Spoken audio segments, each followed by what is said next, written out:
በመቃብር ስፍራ የተፈጠረው ዘግናኝ እልቂት አንድ ሐዘን ሳያበቃ ሌላ ሰቆቃ ያንዱ ገንባ ሳይታበስ የሌላ ልብ ሰባሪ ዋይታ በመቃብር ስፍራ ላይ የሆነው አስደንጋጭ ክስተትም ብዙዎችን ግራ ያጋባ ነው። ከሶማሌ ክልል የተሰማው ዜና አስደንጋጭ ሆኗል። ማለዳ በሰላም የወጡ ለነገ ብዙ እቅድ የነበራቸው ወገኖች ዛሬ በድን አካላቸው ከመሬት በታች ሲሆን ሐዘኑ መሪር ነው። በትላንትናው ዕለት የተሰማው ልብ ሰባሪ ዜናም ድቅድቅ ጨለማ ውስጥ ጥሎታል። የቆሙበት ምድር ተከፍሎ እንደሚወጣቸው አስበው ማያውቁም። ዛሬ ሀገራችንን ከፍተኛ ድንጋጤ ውስጥ የከተተ ታይቶ የማይታወቅ እጅግ አስፈሪ አደጋም በአንድ አፍታ ተከስቷል። ምድር ተናውጦ ጥቁር ጠባሳን ጥሎም አልፏል። ሰዎች የሞቱትን ለመቅበር በወጡበት ሌላ አስከፊ ሞትን አስተናግደዋል። በሶማሌ ክልል ላይ የተፈጸመው አስደንጋጭና ልብ ሰባሪ ክስተት ምን ይሆን? በሐዘን ላይስ ድርብ ሐዘን የተደረበበት አስከፊ ሞትን ያስተናገዱበት ገጠመኝስ ምን ነበር? በዝርዝር ይዘናል። በቆይታችሁ ታደምጡታላችሁ።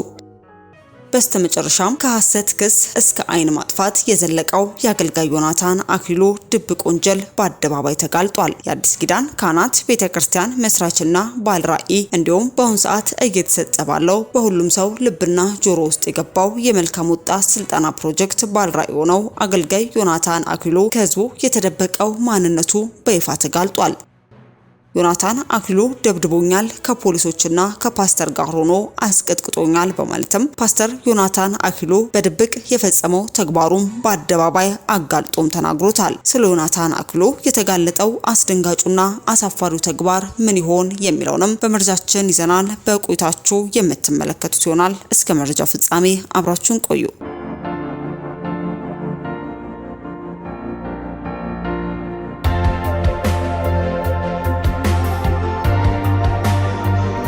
አስቀድመን ወደ ያዝንላችሁ መረጃችን ስናልፍ ብዙዎቻችን ታሪኳ በተለያዩ ማህበራዊ ሚዲያ ላይ ከተለቀቀ በኋላ በጌታ ላይ ባላት እምነት የተደነቅንባት የብዙዎችን ህይወት በቀጠፈው ካንሰር እየተሰቃየች እንኳን ለጌታ መዘመሯንና ማምለኳን የወንጌልን እውነት መመስከሯን ያላቆመችው እህታችን ፋናዬን በተመለከተ ያለችበት አሳዛኝ ሁኔታ በሚዲያ ከሰማን በኋላ እጅግ ብዙ ደጋግ ኢትዮጵያን ድጋፍ እንዲያደርጉ በተጠየቀው መሰረት ከ3 ሚሊዮን ብር በላይ ተሰብስቦ ለህክምና ማቅናቷ ይታወቅ ነበር።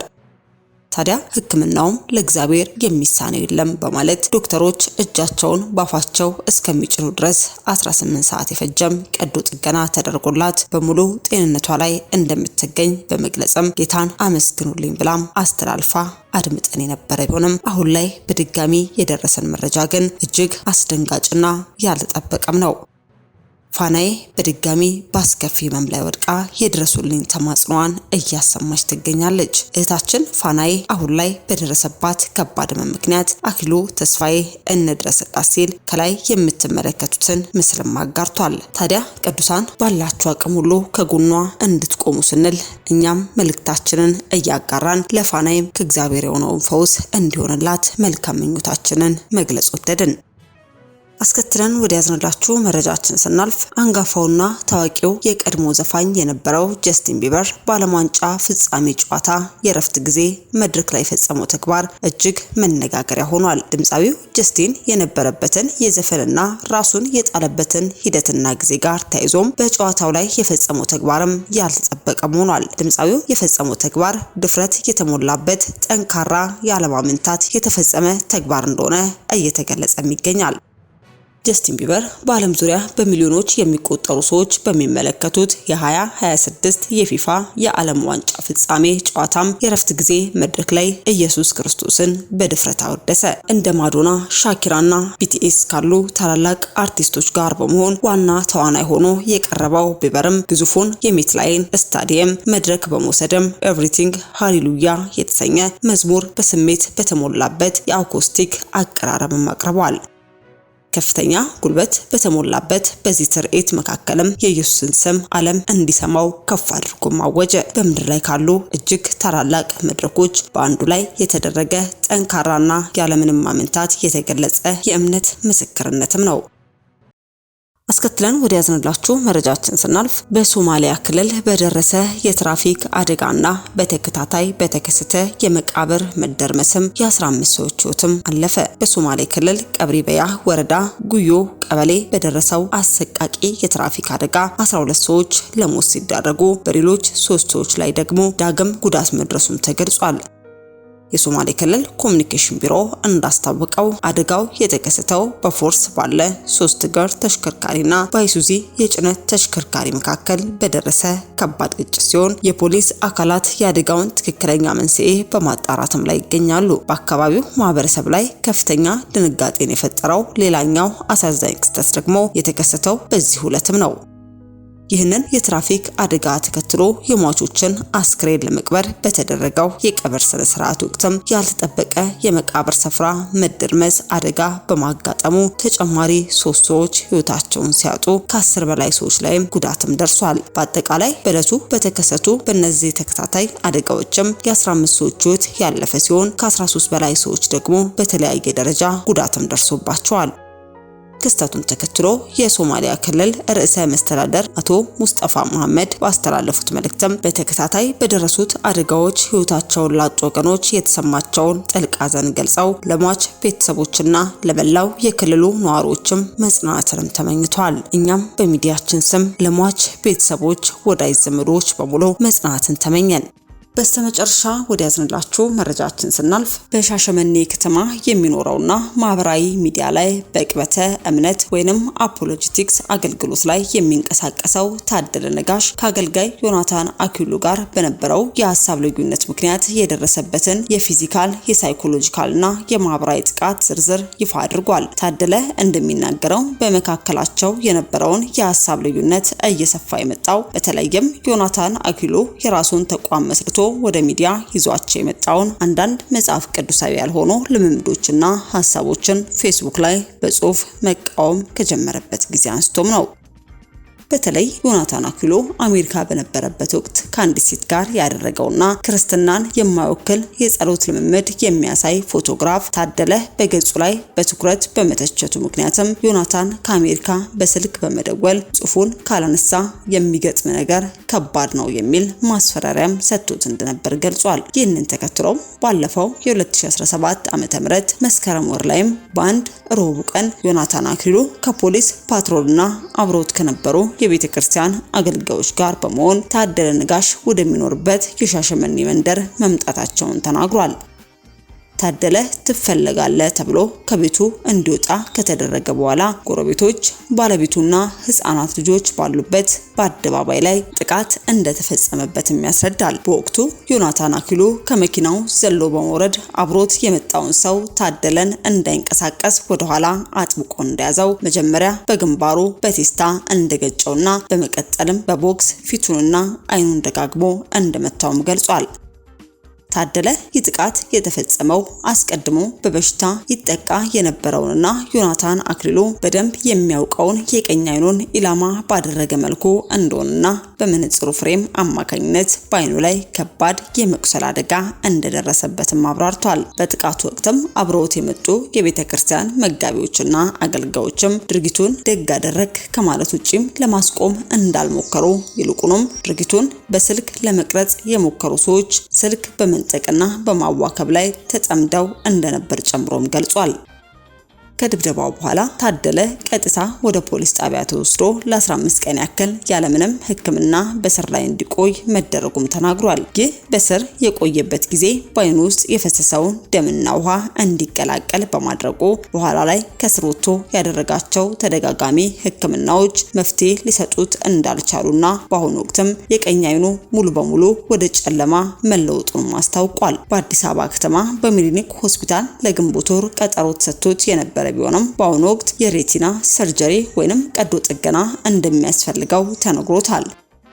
ነገር ግን ከደረሰበት ጥቃትና ፍርድ ቤት ከመመላለስ ጋር ተያይዞ የስራና የማህበራዊ ህይወቱን በመቃወሱ ምክንያት አሁን ያለበት የኢኮኖሚ አቅም ይህንን ከባድ የሕክምና ወጪ ለመሸፈን እንደማይፈቅድለትም ገልጿል። በሌላ በኩል ዮናታን አክሊሉ ታደለ ላይ የከፈተው የ100,000 ብር የቼክ ክስም በፍርድ ቤት ሂደት ውድቅ መሆኑን ታደለ አስረድቷል። ታደለ በ2013 ዓ.ም ሰኔ ወር ላይ ለስራ ማስኬጃ የሚሆን 100,000 ብር ከዮናታን በብድር መልክ ወስዶ የአዋሽ ባንክ ቼክ ፈርሞ የሰጠው ቢሆንም በኋላ ላይ ብሩን ለመመለስ ሲሞክር ዮናታን ትቼዋለሁ፣ አንተ ከዚህ ትበልጣለህ በማለት ቼኩን እንደቀደደው ነግሮት እንደነበርም ያስታውሳል። ነገር ግን በመካከላቸው የሀሳብ ግጭት ሲፈጠር ዮናታን ያንን ሳያስረክብ ያስቀመጠውን ቼክ በመጠቀምም ቀኑን ወደ መስከረም 17 ቀን 2017 ዓ.ም በመቀየር በሐሰት መክሰሱንም ገልጿል።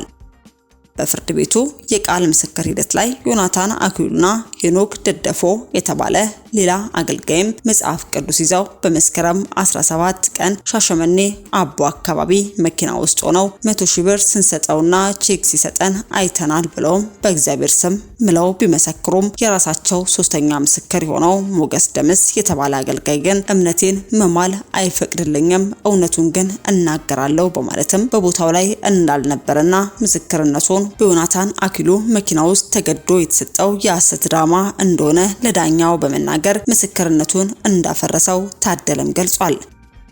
በተጨማሪም ታደለ እነሱ ብር ሰጥተናል ባሉበት በመስቀል በዓል ዕለትም መስከረም 17 ዮናታን አክሊሉ አዲስ አበባ በሚገኘው አዲስ ኪዳን ካህናት ቤተክርስቲያን ውስጥ የነበረውን ልዩ የምስጋና ፕሮግራም የሚያሳይ የቪዲዮ ካላንደር ማስረጃ ለፍርድ ቤቱ በማቅረብ የክሱን የሐሰተኝነት ደረጃ ማረጋገጡና ፍርድ ቤቱም በ50,000 ብር ዋስትና በነፃ እንዲሰናበት ማድረጉንም አስታውቋል።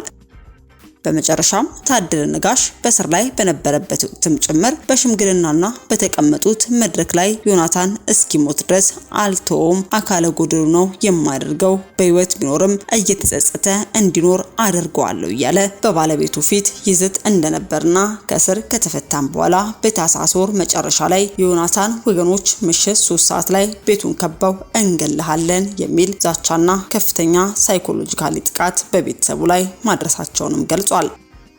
ታደለ ነጋሽም በአሁኑ ወቅት ያለበትን ሁኔታና ለቤተ ክርስቲያን መሪዎችም እንባ እየተናነቀው ይናገራል። ጥቂቱን ከአንደበቱ አድምጠን እንመለስ። ድብደባ ደርሶብህ እስር ደርሶብህ ነበረ በዮናታን አክሊሉ ምክንያት እና ከሱ ጋር የተያያዘ ስለሆነ የቀረቡ ነገሮች አሉ፣ በዝርዝር የታዩ ነገሮች አሉ። ግን ያው ረዘም ያለ ጊዜ ስለሆነ ሰው ስለሚዘነጋ ትንሽ ለማስታወስ እናንሳ። ጉዳዩ የተፈጸመው ከዛሬ 1 ዓመት በፊት ነው። 2017 ታህሳስ 9 ሮብ ቀን ነው። ከቤት እያለው ከመጡብኝ በኋላ ከቤት አውጥተው የህግ ሰዎች አሉ፣ ዮናታን አክሊሉና አብረውት ያጀቡት ሰዎች ደግሞ አሉ። ትፈለጋለህ ተብዬ ነው የወጣሁትኝ። በዛን ሰዓት የመኪኖች ግርግርም ስለነበር ጎረቤቶቼ ወጥተዋል፣ ብዙ ሰው ወጥተዋል። ሰፈሩ ላይ ህፃናት አሉ፣ ባለቤቴ ወጣለች፣ ሌሎች ሰዎችም አሉና ፓትሮል አለ። ከፓትሮሉ ቀድሞ ደግሞ የደረሰ ዮናታን አክሊሉ አለ። ከመኪናው ዘሎ ነው የወረደው። እሱ ዘሎ ሲወርድ የሱ የሆነ ሰው አጠገቤ ቀድሞ የደረሰ ሰው እኔን ወደ ኋላ ያዘኝ፣ እንዳልንቀሳቀስ አድርጎ ሲይዘኝ እንደደረሰ ቀለል ባለ ሁኔታ በግንባሩ ነው የገጨኝ መጀመሪያ።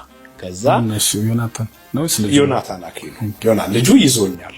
ልጁ ይዞኝ ዮናታን አክሊሉ እንዲህ በግንባሩ ገጨት አደረገኝ። በጣም ሲምፕል ቴስታ ማለት ነው። እንደ ቴስታ ከገጨኝ በኋላ መለስ ብሎ በእጆቹ ነው ቦክስ እየመታ ያጣደፈኝ። እዚህ ጋር ታርጌት ያደረገው አይኔ ላይ ነው።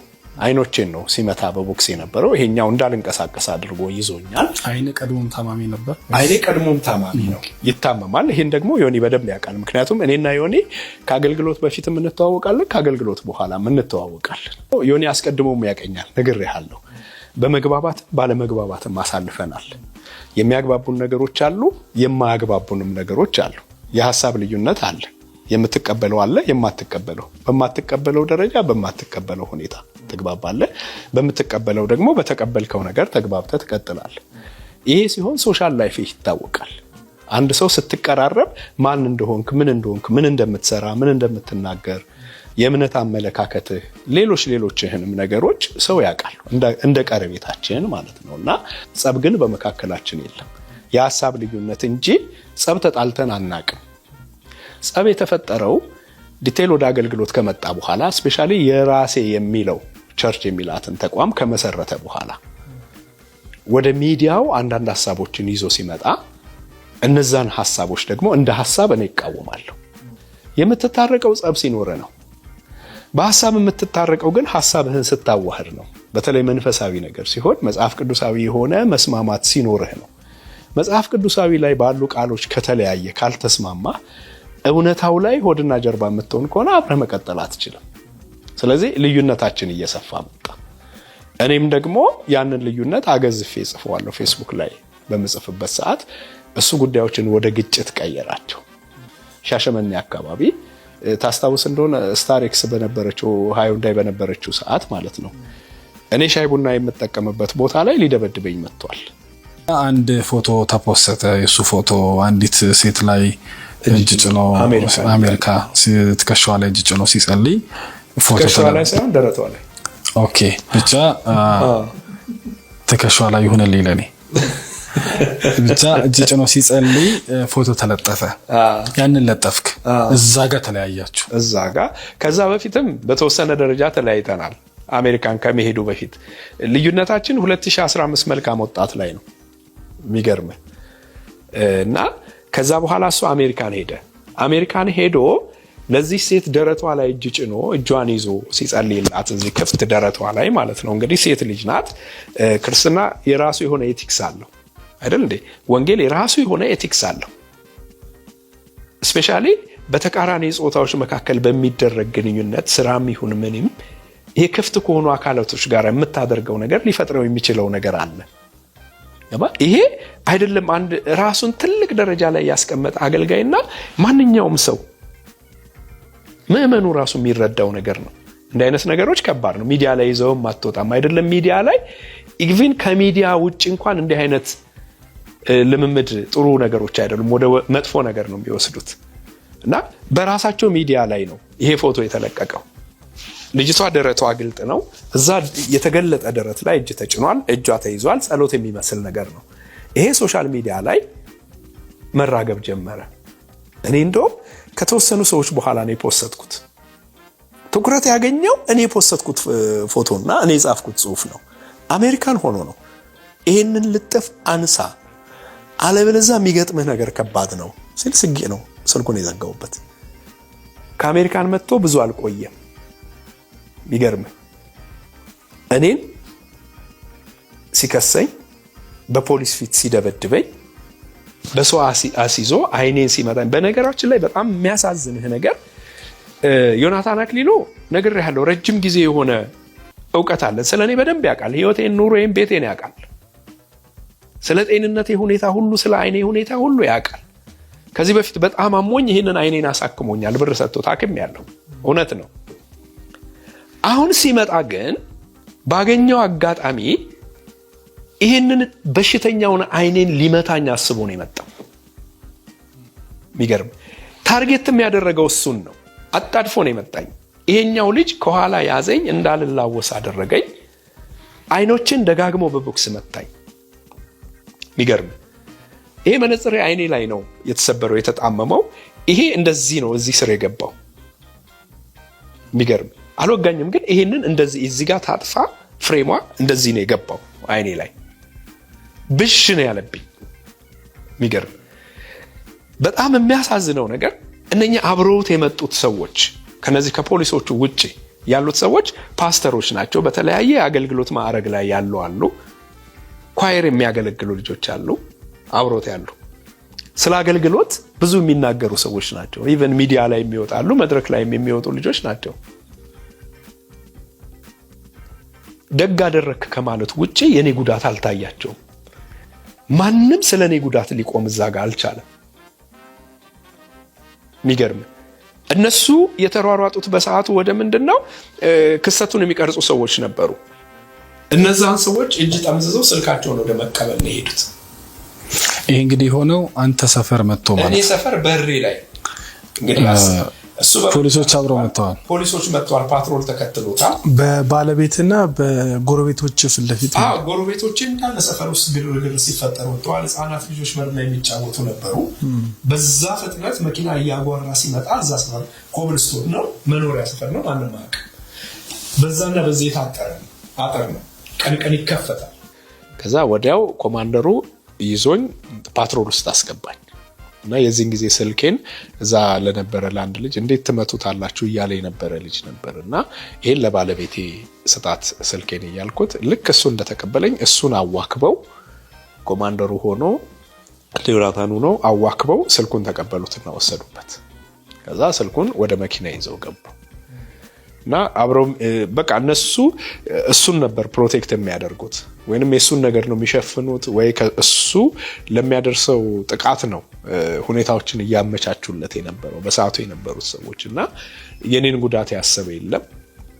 እኔ ፓትሮል ውስጥ ገባው። ከዛ ቀጥታ ጣቢያ ይዘውኝ ነው ሄዱት እና ጣቢያ ይዘውኝ እንደሄዱ እስር ቤት ገባው። እሱ በባለቤትነት ግቢ ውስጥ ይንጎማለል ነበር።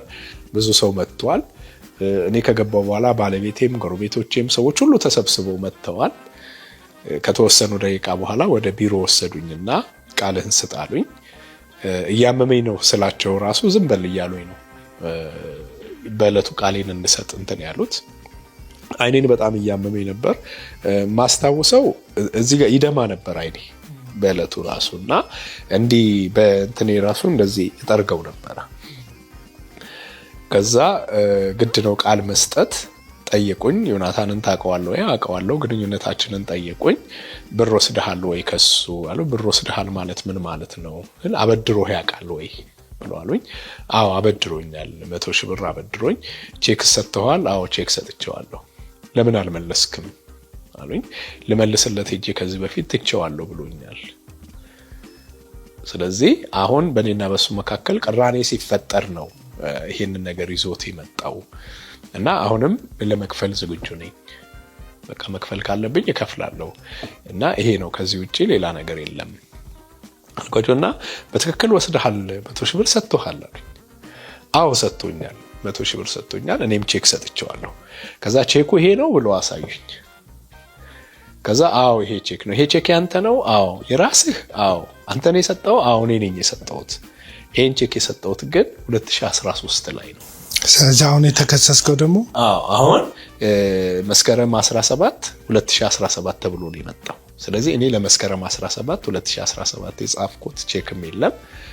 እሱ በሚለው ዕለት ደግሞ ለኔ ብር አልሰጠኝ። ከወንጌል አንፃር ከአገልግሎት አንፃር አንተ ስትደበደብ ያዩ ጎረቤቶች እንደው ሰምተህ ከሆነ አንተ ከተፈታ በኋላ ምን አይነት ምላሽ ነው ያላቸው ለአገልጋዩ ተለይ ያደረሰውን ጉዳት?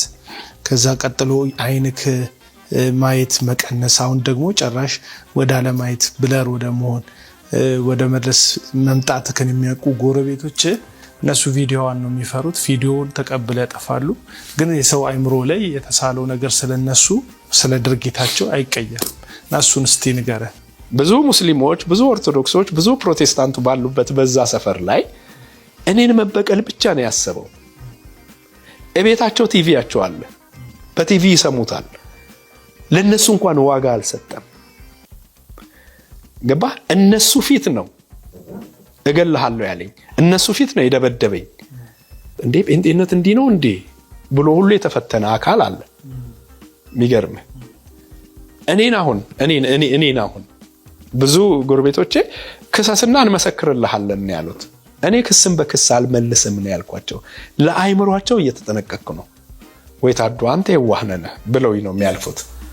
ስለዚህ አገልጋዩ መድረክ ቴሌቪዥን ላይና መሬት ላይ ባዩት በእርስ በርሱ በሚጣላ ማንነቱ ራሳቸው ወንጌላዊ አማኞቹም ህዝብ ሙስሊሙም እዛ አካባቢ ያለው ኦርቶዶክሳውያኑ ግራ የተጋባ ምልከታ ይዘዋል ማለት ነው። ስለ ይቅርታ ሲሰብክ ነው የሚታየው። ወጣቶች ሲያቅፍ ነው የሚታየው። ምህረትን ሲሰብክ እኔ ተበደይ ብዙ ምህረት አድርጌያለሁ ሲል ነው የሚታየው። ሪያሊቲው ግን እገላለሁ የሚለው ማንነት ነው ማለት ላይ። አሁን ሰዎች መልካም ወጣት የተማሩ ልጆች አሉ እዛ ሰፈር እርግፍ አድርገው ያቆሙ ቴሌቪዥን የዘጉ ልጆች አሉ። አዎ በዚህ ክስተት እውነቴን ነው የምልህ። እሱ አሁን በኮንፊደንስ አይሄድም።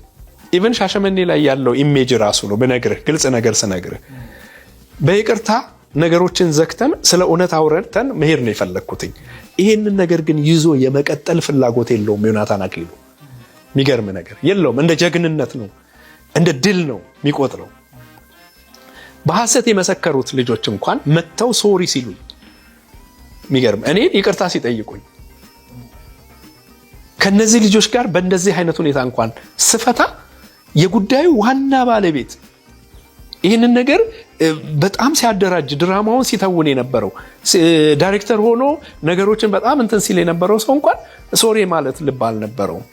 ከታዚሽ ጋር ለተመልካቾቻችን ትንሽ ክሊር ለማድረግ ወገኖች፣ ወንድሞች፣ እህቶች ይሄንን ነገር የምናነሳው ስለ አንድ ግለሰብ ለመነጋገር የአንድ ግለሰብ ግላዊ ነገር ለማንሳት ሳይሆን የቤተ ክርስቲያን መሪዎች አይደለም አቤሎ፣ የቤተ ክርስቲያን መሪዎች እንደዚህ አይነት ሰዎች የበግ ለምድ የለበሱ ተኩላዎች መሆናቸውን አውቀው እርምጃ እንዲወስዱ እንዲያግዛቸው መረጃ ለመስጠት ነው። ስለምክንያቱም እንደዚህ አይነት ሰዎች በጣም ይሸፈናሉ፣ ራሳቸውን ይደብቃሉ፣ ያስመስላሉ፣ ጸዋይ ይመስላሉ። ግን እንደዚህ አይነት እንደ ታዱ አይነት ሰዎችን ቀርበው ሊያቀኗቸው የሚፈልጉ ሰዎችን እስከ መጉዳት የሚደርሱ ወንበዴዎች መሆናቸው፣ ክፉ ተኩላዎች መሆናቸው እንድታውቁ መረጃ እንዲኖራችሁ ለማገዝ እንጂ ስለ ዮናታን በማውራት የምናገኘው ምንም አይነት ጥቅም የለንም።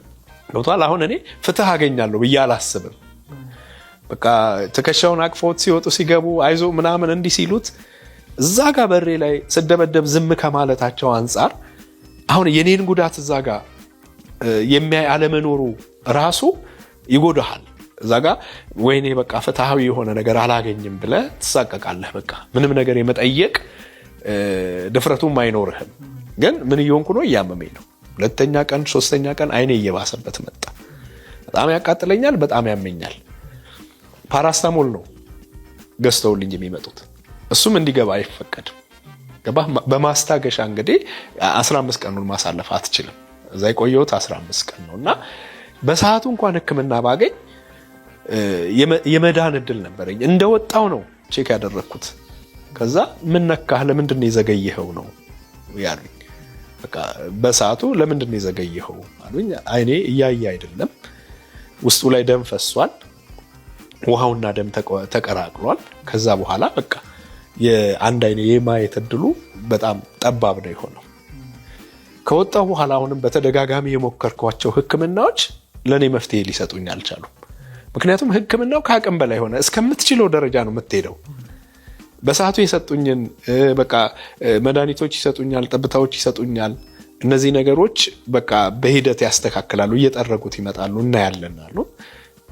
መፍትሄ ሳጣ ወደ አዲስ አበባ መጣሁ። አዲስ አበባ ስመጣ ደግሞ የማይሞከር ነው ህክምናው። በቃ ሁሉ ነገር ያስጠላሃል። በቃ ስለዚህ እግዚአብሔር ያውቃል ኔክስት የሚሆነውን ነገር ነው የምትለው። ዋጋው ውድ ሆኖ ነው አዲስ አበባ ህክምና። አዎ አንደኛ ዋጋው ውድ ግን እንደው በዚህ አጋጣሚ በህክምና ሊድን ይችላል። በህክምና የመዳን እድሉ አሁንም አለ። በዛን ሰዓት ደግሞ ሞር የተሻለ ነበረ። በተመታበት ወቅት ላይ ቶሎ ወደ ህክምና ተቋማት ብትሄድና ህክምና ክትትል ብታደርግ ኖሮ አሁን አይንክ እስከ አለማየት ድረስ የደረሰበትን ያክል አይደርስም ነበር። ቶሎ ሃንድል ይደረጋል እና ኢቭን አሁንም ሃንድል ማድረግ ይቻላል። አሁንም እድል አለው። ሌላው ምንድነው ወደዚህ ወደ ጤናማው የመድከም አይነት ሁኔታ እያሳየ ነው። ገባ አንዳንዴ ምን ይፈጠራል መሰለ፣ ይሄ አሁን የማያየው ራሱ የሆነ ሰዓት እንትን ግልጥ የሚል ነገር አለው። ግን ወዲያው ደግሞ ይመጣና ደም ይሸፍነዋል። የዛኔ ህመሙ በጣም ያሰቃየኛል። በቃ ከምን እንደሆነ ባላውቅም በቃ ልክ ፊቴን ታጥቤ ስነሳ ምናምን ግልጥ ይልና ጥሩ ይሆናል። አሪፍ ነው በቃ እየተሻለኝ ነው ስትል በቃ አይኔን ግርድ ያደርገኛል፣ ደም ይመጣል። በቃ ከዛ ልክ ይሄ መስታወት ላይ ቆሻሻ ውሃ ሲረጭ የሚፈጠረው ነገር የለም፣ እንደዛ እየተፈጠረ ዝብርቅርቅ ይልና ድፍን ይላል። ገብቷል። ያ ሁኔታ ደግሞ አሁን ወደዚህኛው እንዳይከሰት ነው። እና በሰዓቱ ስትመጣ እዚህ ያለው እንትኑ ያስፈራሃል። የህክምናው ራሱ ስትሄድ አንዳንዴ ከበር ይመልሰሃል። ባለህ ነገር ገፍተህ ሄደ ስትል እንትን ይልሃልና ረጅም ቀጠሮ ሰጡኝ። ለግንቦት 20 ነበር ባለፈው የቀጠሩኝ እና አሁን ግንቦት ላይ ደግሞ ስመጣ ከታች ሪቲናህ ላይ ነው የሚሰራው ነው ያሉኝ። ገባ እሱ ደግሞ አሁንም እየከበደ ነው የሄደው እና ያንን ለማድረግ አንደኛ ዝም ብለህ አታደርግም። ኃላፊነት የሚገባው ቦታ ላይ ወይንም ደግሞ የተሻለ ህክምና ሊሰጥህ የሚችል ተቋም ነው የምትሄደው። እዛ ተቋም ጋር ስትሄድ ደግሞ አሁን ባለው በእኔ አቅም የሚቻል አይደለም። እውነት ለመናገር እሰራለሁ፣ ጥሩ ስራ አለኝ፣ እሮጣለሁ፣ ማንም ያውቃል። ግን የምሰራው ያ ስራ ካለህበት ሁኔታ ከምትወጣ ከምትገባበት ነገር አሳልፈው የሚሄድ አይደለም። እንደ በፊቱ አይደለም። አሁን ያሉት ቻሌንጆች እየከበዱ ነው የመጡትና ከዛ አንፃር በጊዜው በዛን ሰዓት በወቅቱ በቀላሉ ሊሆን የሚችለው ነገር አለመሆኑ ይሄንን አድርጎኛልና ይሄ እንዲሆንም ይፈልጋል በነገራችን ላይ። ምክንያቱም አንድ ነገር አለ። ያው እዛም ሆኜ ሽምግልና ቤትም ሁኔታ እየሄደ ነበር። የሱም ወገን የኔም ወገን የሆኑ ሰዎች ተሰብስበው ይሄ ነገር እንዲቆም ሲደረግ የሚናገረው አንድ ነገር ነው። እስኪሞት ድረስ አለቀውም ነው የሚለው። በጣም ተናግሬያለሁ ከዚህ በፊት እየደበደበ ባለበት ሰዓት ከዛ ከእስር ቤቱ በኋላ ማለት ነው። እዛው እስር ቤት እያለሁኝ ከአንድ ሳምንት በኋላ ምናምን ሽምግልና ይቀመጡ ነበር። ባለቤቴ፣ እህቴ አለች፣ ከዛ የኔ የሆኑ ወዳጆች ደግሞ አሉ እና ትልልቅ ሰዎች፣ መጋቢ የሆነ ሰው አለ፣ የሱ ሰዎች ደግሞ አሉ። ቁጭ ብለው ሲያወሩ ስለ እርቅ ወይንም ደግሞ ነገሮችን ስለ መቀየር ሳይሆን የሚያወራው አሁንም የበቀል ጥማቱን ስለ ማርካት ነው። ገለዋለሁ፣ አለቀውም፣ ባል አልባ አደርግሻለሁ ነው የሚላት ሚስቴ። ሽምግልናው ላይ ሰዎች እየሰሙ በጣም የሚገርምህ ነገር እኔን የእግዚአብሔር ቃል አይዳኘኝም ብሎ ቀበቶውን ፈቶ ጫማውን አውልቋል። ይህን ትልልቅ ሰዎች ናቸው የሚናገሩት፣ እኔ ብቻ አይደለሁም። የሚገርምህ ንግግሩ ራሱ የራሱን ጥቅም ለማስጠበቅ ብቻ ነው። በቃ ሪቬንጅ። አለበለዚያ አፉን ዘግቶ ሶሻል ሚዲያ ከሚባል ነገር ላይ ርቆ ስሜን ሳያነሳ ነው መኖር ያለበት። በቃ እና ማስተማሪያ ነው ማደርገው፣ መቀጣጫ ነው ማደርገው። ኢቭን በህይወት እንኳን ቢኖር እየተጸጸተ እንዲኖር ነው ማደርገው። በቃ አካለ ጎዶሎ ነው ማደርገው። ይሄንም ነው ማደርግብሽ እያለ ሚስቴ ላይ ራሱ ይዝትባት ነበር በሰዓቱ። እና የታቀደ ነገር መሆኑን የምታውቀው በእለቱ እኔ በታሰርኩ ቀን ተንደርድሮ መጥቶ አሲዞ ሲመታኝ ሌላ ጋር አይደለም የሚመታኝ። ሰው እኮ ለማስደንገጥ ሆድህን የሚመታል የሆነ ነገር ይሆናል። እሱ ግን ህመምተኛውን አይኔ ነው እየደጋገመ ይመታኝ። መነጽር አለ፣ ከአይኔ መነጽር አይወርድም። ስተኛ ነው መነጽር የሚወርደው በፊትም። እና ይሄ በሽተኛ እንደሆነ አይኔ ያውቃል። እና መነጽር አይንህ ላይ እያለ ስትመታ ይሄ ፍሬሙ ሊፈጥርብህ የሚችለው ብዙ ነገር እንኳን አለ። 2017 ታኅሳስ 9 ነው፣ ሮብ ቀን ነው ብያቸዋለሁ። እና ይሄ እንትን ወደ አክሽን የገቡበት ነው። ገባ? ያቀዱትን ነገር እየተገበሩበት ነው። ከዛ በፊት ግን 3-4 ቀን ሲዘጋጁበት ቆይተዋል። በዚህ ጉዳይ ላይ እንዴት አድርገው እንደሚያሳስሩኝ፣ ማን ምን ብሎ መመስከር እንዳለበት፣ ምን አይነት ነገር ማድረግ፣ የቱ ጋር ምን አድርጎ ሊረካ እንደሚችል ተመካክረዋል። ጉዳዩ ቤተሰቤ ፊት፣ ባለቤቴ ፊት፣ ሕፃን ልጄ ፊት፣ በጣም የሚወዱኝና የሚያከብሩኝ ጎረቤቶቼ ፊት ሌላ ኢሜጅ መፍጠር ነው የፈለጉት። በዚህ ደረጃ የሚፈለገው ወንጀለኛ እንድዋረድ ነው የተፈለገው። ምንድነው ይሄን ያህል እንዲህ አይነት አደገኛ ሰው ነው እንዴ? በፓትሮል ደረጃ አንድ ፖሊስ ቢደውልልኝ እኮ መሄድ ነኝ። ኢቭን ራሱ ኮማንደሩ ያቀኛል እኮ ቢደውልልኝ መሄድ ሰው ነኝ። የሆነ ፖሊስ እንኳን ሚኒሻ ቢልኩ እኮ እሺ ብዬ ወደ ጣቢያ መሄድ ሰው ነኝ። ይሄ ይታወቃል በቃ። ምክንያቱም እኔ የምፈራውም ነገር አደረኩ ሰራውም ብዬ የማስበው ወንጀል የለም። እና በእቅድ ነው የተደረገው። በቃ ይሄ የረጅም ጊዜ የቀናት ዝግጅት ነው በሰዓቱ የተተገበረው በቃ። ስለዚህ ሌላ ምንድነው ትይዝልኛለህ፣ አይኑን መተዋለሁ። እኔ መትቼ የምፈልገው ደረጃ እስኪደርስ ድረስ ደግሞ እናንተ አትይዙትም ነው ለፖሊሶቹ። ኮማንደሩ ትጠብቃለህ እስከዛ ድረስ ነው የተባለው። በቃ ይሄንን ነው እኔ መተርጎም የምችለው ከደረሰብኝ ነገር አንፃር። ስለዚህ ይሄኛው የሱ ጋርድ የሆነ የሱ ከሱ ማይለየው ልጅ መጣ፣ እኔን ያዘኝ። በቃ አከታትሎ አይኔን የመታኝ። የሚገርም የቱ ጋር እንደምጎዳ ከዛ በኋላ ደግሞ በቃ እንዴ በጣም የሚያሳዝነው ነገር ስላይነ ማሰብ ቁጥር እኔን አትረሳኝም ነው ያለኝ። የመታህ ዮናታን አክሊሉ ነው ወይስ ጋርዶቹ ናቸው? ራሱ ነው የመታኝ፣ ሌላ ሰው አልመታኝም። ራሱ ነው። በዚህ በቀኝ ያለው አይንክ ያስታውቃል ጉዳት እንደደረሰበት፣ ከዛኛው የቀላ ነው። አሁን ምን ያህል የማየት ደረጃ ላይ ነው ያለው አይንክ? ሰዎች ሰፖርት ሊያደርጉ የሚችሉበት መንገድ ካለ በምን ሰፖርት ሊያደርጉ ይችላሉ? ተጠቀምበት አካውንት ካለ ሼር አድርግልንና በዚሁ ቪዲዮ ላይ የምትታከምበትን ሰዎች እንዲያገዙክ የምትታከምበትን ገንዘብ የምታገኝበትን መንገድ እንዲመቻች ጥያቄ እንድናቀርብ እንፈልጋለን እኔና መጋቢ ቴዎድሮስ። ስለዚህ መታከም አለበት፣ ጤና ከመመለስ አለበት፣ ለቤተሰብክ መኖር አለበት። ቀጥሎ ላለው አገልግሎት፣ ቀጥሎ ላለው መንፈሳዊ ውጊያ መቆም አለበት። ሐሰተኞች ነቢያትን በእግዚአብሔር መንግስት ላይ የህዝብን የሚያስቱትን መጋፈጥ መትጋት አለብህ። ይህን እናምናለን። አይንክ ምን ያህል ነው አገልግሎት እየሰጠክ ያለ? እሱ ከመታክ በኋላና ከመመታቱ በፊት የነበረውን ልዩነት ንገረን። የአይኔ ጉዳይ የዛሬ አይደለም። ከምቱም በፊት ችግር ነበረበት። ቅድም እንደነገርኳችሁ በተለይ ይሄ የቀኝ አይኔ ችግር ነበረበት። ይሄ የቆየ ነው፣ ለረጅም አመት የቆየ ነው። ግን በዛ የረጅም አመት ቆይታው ብዙ ትሪት እያደረኩት እየተከታተልኩት ጤናማ ሆኜ ቀጥያለሁ። እያነበብኩበት ምንም ሌላ ተጽዕኖ ህመሙ ሲመጣ እቸገራለሁ። ግን ቀላል ነው ህክምናው። ሄጄ እታከማለሁ፣ ራሴን ትሪት አደርጋለሁ። እውነት ለመናገር ከዚህ በፊትም ከሱ ጋር በነበርኩበት ሰዓት ኦልሞስት ወደ 50 ምናምን ሺህ ብር አውጥቶ ሰጥቶኝ ታክሜያለሁኝ። እና እስከዛ ጊዜ ድረስ እኔ ጤናማ ነበርኩ። ጤናማ ብዬ ስልህ አይኔ ያያል፣ አነብበታለሁ። ኢቭን በዚህ በህመምተኛው አይኔ እንኳን አንዱን አይኔን ይዤ እንኳን አነብበታለሁ። መነጽርም እጠቀማለሁ። ማንበቢያ መነጽር አለኝ፣ ይሄ ሳይት መነጽር አለኝ። ያንን እጠቀማለሁ።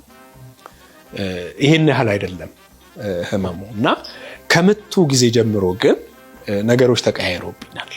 ከምቱ የዛኔ ከተመታው ጊዜ ጀምሮ ከወጣው ጊዜ ጀምሮ ምንድነው ብዥታዎች መፍጠር ጀመረ። ይደማ ነበር። ከዛ ይጋርደኛል። የሆነ የደም ነጠብጣቦች ይታዩኛል። እንዲህ መስመር ይሰራሉ። ይሄ ልክ ቴሌቪዥን እንትን ሲላይታል ወይንም መስታወት ሲጠረግ ውሃ ፈሶበት እንትን እንደሚል አይነት ነገር፣ እንደዛ ግርድ የሚያደርግ ነገር ነበር። ከዛ እየሄድኩ እታከማለሁኝ። የሆነ ሰዓት ላይ የሌዘር ህክምና ያስፈልግሃል ተባልኩኝ። መርፌም ነበረ። መርፌው ቀላል አይደለም፣ ውድ ነው። ያው በአቅሜ ያ መርፌው ግን እንደ አቅሜ ያስኬደኛል። እና ለዚህ ሌዘር ለተባለው ህክምና ስመጣ እስቲ ትንሽ ቆይ እስቲ ይሄ ነገር እኮ በመድኃኒት ሊጠራ ይችላልም እየተባለ ያው አቅሜ እስከሚፈቅደው ድረስ ሄድኩኝ። ከቅርብ ጊዜ በኋላ ግን ሙሉ ለሙሉ ጨለመ። ይሄኛው ቀኝ አይኔ ማለት ነው። እና ምቱ ነው በቃ ልክ የዛን ጊዜ የፈጠረብኝ ተጽዕኖ ነው። እንደውም ሲሄዱ ሁሉ ሐኪም ቤቶች ተመታሃል እንዴ ነው የሚሉኝ። የሚገርምህ እና በፊትም ያየኝ የነበረው ሐኪም ምንድን የተለየ ነገር የገጠመህ ነው ያለኝ። እና ስለ አሁን በጣም ጫን ሲል ስመጣ ህክምናው ኮምፕሊትሊ ተቀይሯል። አሁን ሰርጀሪ አድርግ ብለውኛል። ሚኒሊክ ነው ባለፈው ለግንቦት 20 ቀጠሮ ነበረኝ። ሰርጀሪ ታደርጋለህ ተባልኩኝ። ረጅም ጊዜ ቀጠሮ ነው የሰጡኝ። ቀጠሮ ራሱ ረጅም ጊዜ ሄደው ከአቅም አንጻር ነው። እና አቅሙ ሲኖርህ በሰዓቱ ታደርገዋለህ።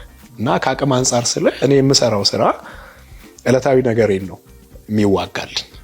እሱን ነው አሸንፌ የምኖረው። እንደ በፊቱ አይደለም አሁን ያሉት ስራዎች። እና እንደ ልብ ተሯሩጠህም እንትን አትልም፣ ጠቧል። ማህበራዊ ህይወትህን ራሱ በክለውብሃል። የስራ እንቅስቃሴ ሁሉ እንትን ብሏል። እና አሁን እየባሰብኝ ሲመጣ የሰሞኑ ህመም ደግሞ እየከበደ መጣ። በዚህ አንድ ወር ውስጥ በጣም ይገፋኛል። እንዲህ ወደ ውጭ ሁሉ ይገፋኛል፣ ይደማል። አሁን እንዲህ እንደምታየው ነው የሚሆነው፣ ግን ጥቁር ነው አያይም። የሆነ እንዲህ ላይት ምናምን ሲኖር የሆነ ብርሃን ይታየኛል። ተስፋ አለው ብሎኛል። እና ከዚህ ከሪቲና ጀምሮ ነው እንትን የምትለው። እና ከዕለት ዕለት ህክምናው እየከበደ መጣ። የተሻለ ሐኪም ቤት ሂድና ታከም ነው ያሉኝ። የዛን ያህል ወደ ተሻለ ሐኪም ቤት ስትሄድ ደግሞ ዛሬ አንስተህ መንዝረህ ኢመርጀንሲ ዛሬውኑ ልታከም የምትችልበት አቅም የለኝም። እንደ በፊቱ አይደሉም አሁን ያሉት ሁኔታዎች። እና ከዛ አንጻር ትንሽ ከብዶኛል። ስለዚህ ሰፖርት እንዲያደርጉን መልካም ልብ ያላቸው የራሴ የሆኑ ሰዎች እውነቴን ነው የምልህ። አሁን ይሄ ጥየቃ ነው፣ ልመና አይደለም። እና ትጠይቃለህ፣ የራስህ የሆነን ሰው ትጠይቀዋለህ። እኔ ያለሁልህ፣ እኔ አብሬህ ነህ የሚሉ ወዳጆችህ የራሱ አለ። እና እነሱን ነው የምትጠይቀው። አሁን ጥያቄ ነው የምትጠይቀው። ኢቭን እንደ መብትም ነው። ወደ ክርስቲያን ስትሆን እንደ መብትም ትጠይቃለህ። ምክንያቱም እኔ ነኝ ለሌላው የምኖረው፣ ሌላው ነው ለኔ የሚኖረው።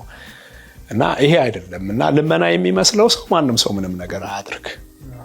እንደ ፋሚሊ ግን መብቴ ነው የጠየቀኝ መብትህ ነው እኔ ያለውልህ የሚል ሰው ግን ያድርግ። አለበለዚያ ግን ምንም ነገር እንዲሆን አንፈልግም። ውድ የሻሎም ቲዩብ አድማጭና ተመልካቾቻችን ለሰዓቱ ያዝንላችሁ መረጃ ያደመጣችሁትን ይመስል ነበር። በሌላ አዳዲስ መረጃ እስከምንገናኝ መልካም ቆይታ